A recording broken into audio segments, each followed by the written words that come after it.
bajya bavuga ngo amatara aryoha ngo ubuki buraryoha, ariko nta kintu nasanze kiryoha nko kumva Imana ivuganye nawe ngo mwana wanjye. Amen. Kumva iryo jwi riramanutse, niba ari umuhanuzi biciyemo ntubimbaze, niba ari ijwi Imana yohereje ntubimbaze, niba ari n'umwuka wera ukwihamagariye ntubimbaze. Ariko biraryoha kumva Imana ikubwira ngo mwana wanjye komera, ndi kumwe nawe. Iyi migezi irimo iratemba, komera ntizagutembana.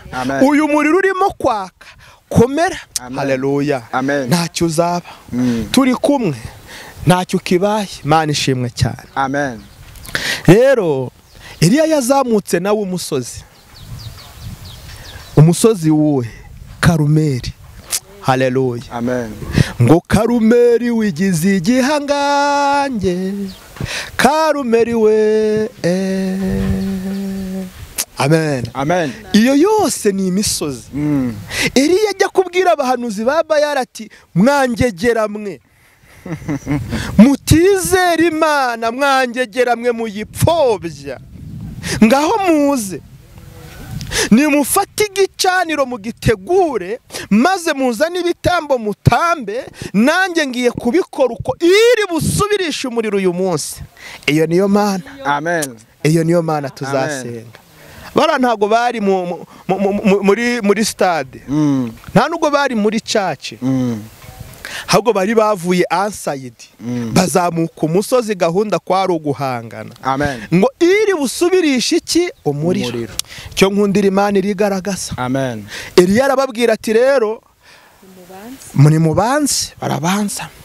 Ngo bigeze ngo mu masaha ya saa 5 saa 6 byabacanze, saa 7 saa 8 byabananiye. Arabwira rero mwagerageje umwanya munini, mureke nanjye.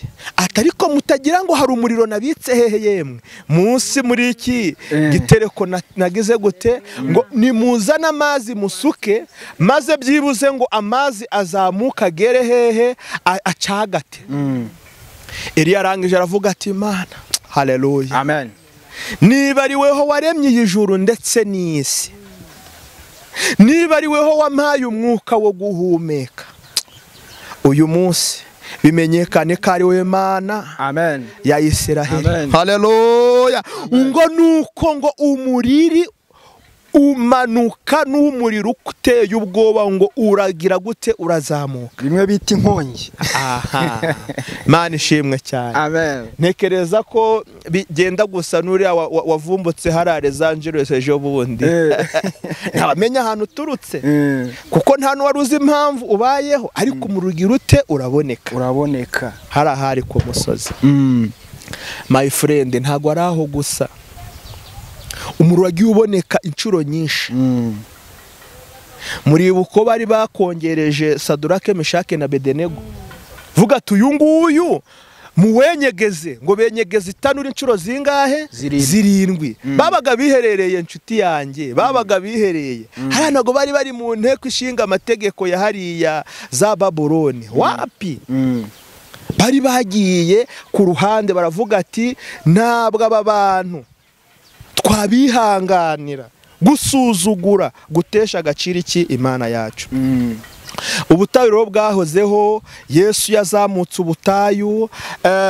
Sabo ngabo gusa, Dawidi burya yavuganiraga n'Imana mu ishyamba agize gute, aragiye amatungo. Aho ni naho yatangiye kubaha iki? Kwiga kubaha Imana, kuko yabonaga uko nk'uko ubona inyoni igenda, hashyira nyoni yo kwiguruka bimeze gute, ziriya mbaraga zivana he? Yareba ubwatsi amatungo arisha akabaho, akabonamwe Imana. Yabona uko igiti kigenda kigaruka, akabona ko nacyo kirimo kuramya Imana. Arangije aravuga ati koko Imana iriho. Imana ishimwe cyane. Amen. Rero icyo ni kimwe kivuga ku butayu.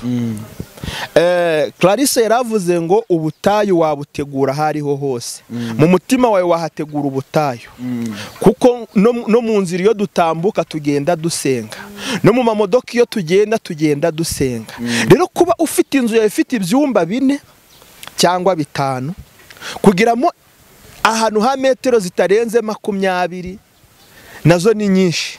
yewe wakubaka naho ngaho ku gikoni apfa kuba ari ahantu uzicara ukumva ko nta kikubangamiye, ugasenga Imana utuje uri mu mwuka umwe, ukumva uri connecte n'ijuru. Birahagije. Amen. Birahagije kuvugana n'Imana.